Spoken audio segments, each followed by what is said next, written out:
আসসালামু আলাইকুম রহমতুল্লাহি ওয়াবারাকাতুহু।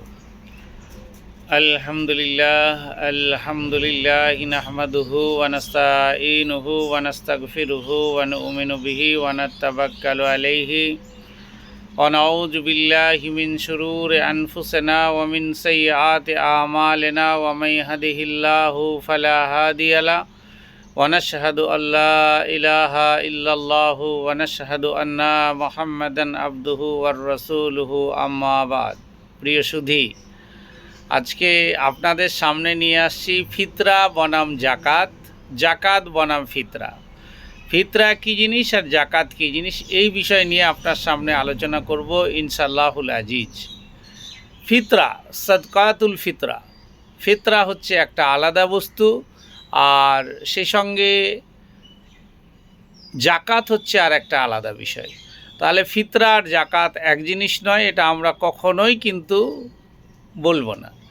ফিতরাতুল সাদকাতুল ফিতরা, তাহলে ফিতরা কাকে বলেছে সেটা নিয়ে একটু কথা আপনাকে বলি। পবিত্র মাহে রমজান, এক মাসে আপনি রোজা অবস্থায় সামান্য সামান্য ভুল ত্রুটি, ছোট্ট ছোট্ট ভুল ত্রুটি যেগুলো করছেন, সেই ভুল ত্রুটির জন্য ফিতরাতুল, যেটা ফিতরা বলা হয়েছে, সেই ফিতরাকে আপনি ওই ছোট ছোট ভুল ত্রুটিকে মার্জনার জন্য ফিতরা আপনার জন্য ওয়াজিব করেছে। তাহলে আপনি চলার পথে হয়তো কাউকে একটা কটূক্তি কথা বলেছেন, কাউকে একটা বাজে কথা বলেছেন, কখনো একটা খারাপ কাজ করেছেন, এর জন্য আল্লাহ তাবারক ওয়া তাআলা রোজার জন্য আপনাকে ফিতরার একদম ওয়াজিব করেছে, আপনাকে ফিতরা দিতেই হবে। ঈদ ওই যে 28, 27, 29, 30 এবার রমজানের চাঁদ শেষ হয়ে গেল এবং নামাজ পড়তে যাবেন, তার আগে আপনাকে ফিতরা আদায় করে নামাজ পড়তে যেতে হবে। জাকাত জিনিসটা আলাদা। এখানে এসেছে শতকরা 2.5 টাকা, 100 টাকায় 2.5 টাকা। যদি আপনার এখানে বিত্তশালী হন, ধনীশালী হন বা ধনবিত্ত মানুষ হন আপনি, তাহলে আপনার জন্য জাকাত ফরজ। কিন্তু আপনার জাকাত ফরজ নয়, অথচ আপনি দান করছেন, সেটা আলাদা বিষয়। কিন্তু আপনার থাকতে হবে। আপনার মার্কেটে 20 লাখ টাকা ঋণ, অথচ আপনার কাছে হয়তো 20 লাখ টাকা রয়েছে, তাহলে কিন্তু আপনার জাকাত ফরজ নয়। কারণ 20 লাখ টাকা ঋণই আপনি, আপনার হাতে 20 লাখ টাকা, ওই 20 লাখ টাকা আগে আপনাকে শোধ করতে হবে, পরে আপনাকে জাকাত বা দান করতে হবে। কিন্তু আমরা এটা ছোটোখাটো কিছু হলেই মনে হয় যেন উনি জাকাতধারী, উনি জাকাত দিতে পারেন, উনি অমক, উনি তমক, এরকম ভাবনা আসে। তাহলে ফিতরা হচ্ছে আলাদা। সাদকাতুল ফিতরা, ফিতরা হচ্ছে রোজার সাথে সম্পর্কযুক্ত, আর জাকাত হচ্ছে রোজার সাথে কোনো সম্পর্ক নেই। জাকাত হচ্ছে আপনার ধন সম্পদের সঙ্গে সংযুক্ত। আপনার 100 টাকায় 2.5 টাকা আপনাকে জাকাত দিতে হবে।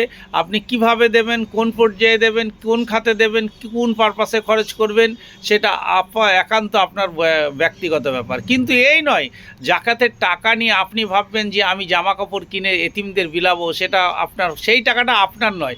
সেই জাকাত থেকে যে অংশ আপনার হয়তো 10,000 টাকা রয়েছে, 10,000 টাকায় 2.5% কত টাকা বেরোচ্ছে, সেই টাকাটা তুলে নিয়ে আপনি ভিখারিদের, আপনি পাড়া প্রতিবেশীদের, আপনার আত্মীয় স্বজনদের, যারা জাকাত নেওয়ার যোগ্য, তাদেরকে যদি আপনি দিয়ে দেন, তাহলে আপনার জাকাত দেওয়া হয়ে গেল। এবার আপনি যদি ভাবেন আমার 1 লাখ টাকা রয়েছে, 1 লাখ টাকার ভিতরে আমি 2.5% তুলে নিলাম, তুলে নিয়ে সেখান থেকে কিছু জামা কাপড় কিনে লোককে দিলাম এবং লোককে দেওয়ার পর আবার নাম অর্জন করলাম, ওই জাকাত কিন্তু আপনার আদায় হলো না। ওই যে টাকা থেকে 2.5% টাকা আপনার বার হয়েছে, ওই টাকাটা কিন্তু আপনার নয়। ওই টাকাটা হচ্ছে এতিম, মিসকিন, আপনার আত্মীয় পরিজন যারা জাকাত খাওয়ার উপযুক্ত বা যারা জাকাত নেওয়ার উপযুক্ত, তাদেরকে দিতে হবে। আর আপনি ভাবছেন ওই টাকাটা নিয়ে আমি আচ্ছাভাবে কেনাকাটা করলাম এবং নিজের নাম কেনার জন্য ওই ফকির, মিসকিন, এতিমদের কিছু দিলাম, এটা কিন্তু আপনার জাকাত নয়। তাহলে জাকাতের টাকা আপনি মালিকান নয়। যেমন আপনার টাকা জাকাত বেরিয়ে গেছে, মানে সেই টাকাটা আর আপনি ছুঁইতে পারবেন না। সেই টাকাটা যারা জাকাত গ্রহণ গ্রহণকারী মানে জাকাত নেওয়ার মতো তাদের হাতে আপনাকে দিতে হবে। এবং যদি আপনি জাকাত প্রদানকারী মানুষ, আপনি যারা জাকাত নেওয়ার যোগ্য নয় তাদেরকে যদি আপনি জাকাতের মনে করে দেন, তাহলেও কিন্তু আপনাকে কৈফিয়ত জারি করতে হবে। তাহলে নিয়ম যতটা আল্লাহ তাবারক ওয়া তাআলা সোজা করেছে, তার ভিতরে কঠিনও কিছু বিষয় রয়েছে। অবশ্যই ফিতরা আলাদা জিনিস, জাকাত আলাদা জিনিস। ফিতরার সাথে জাকাতকে মিলাবেন না, আবার জাকাতের সঙ্গে ফিতরাকে মিলাবেন না। জাকাতটা হচ্ছে ইসলামিক 5টি স্তম্ভ, স্তম্ভের ভিতরে একটা স্তম্ভ হচ্ছে জাকাত। আর ফিতরা হচ্ছে রোজার সঙ্গে সম্পর্কযুক্ত। রোজাতে আপনি ভুল ত্রুটি করতে পারেন, সেই ভুল ত্রুটিকে মার্জনার ক্ষেত্রে আল্লাহ তাবারক ওয়া তাআলা ফিতরা আপনার জন্য ওয়াজিব করেছে। অবশ্যই আপনাকে ফিতরা আদায় করতে হবে। ফিতরা যদি আপনি আদায় না করতে পারেন, তাহলে কিন্তু আপনার জন্য রোজার কিছু একটু ঘাটতি থেকে যাবে বলে মনে করছি। যাই হোক, আজকে এখানে এই পর্যন্ত। আসসালামু আলাইকুম ওয়া রাহমাতুল্লাহি ওয়া বারাকাতুহু।